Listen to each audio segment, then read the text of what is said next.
Ayan guys, yung gagawin ko ngayon, banana shake. Pag mag-banana shake guys, mas magandang gamitin yung hinog na saging. Para matamis na talaga siya. Hindi mo na kailangan lagyan ng honey o ng asukal. So, ang gagawin lang natin, babalatan natin yan. Tapos tatanggalin natin yung sira. Ayan, sa isang litro, yan lalagyan na yan guys, ang litro yung laman niyang gatas.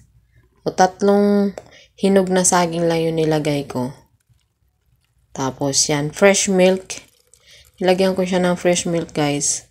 Wala na akong nilagay na iba pa. Kasi papakainin ko rin yung aking anak. Ayan.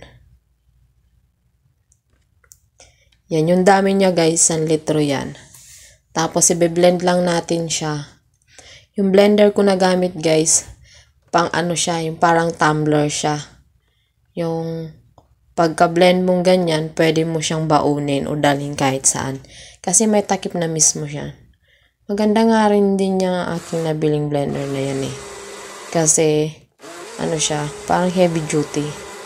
Yun nga lang yan, hindi siya kagaya ng normal na blender na kapag pinindot mo, pwede mong bitawan. Continuous yung pagbe-blend niya. Pero yan kasi, pag hindi mo na pinindot, hindi na siya iikot. So, ganyan lang siya guys. Napakasimple lang.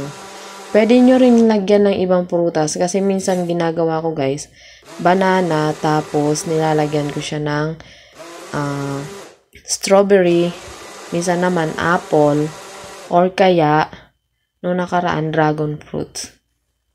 Masarap siya guys. Tapos, natural pa. Tapos, nasustansya.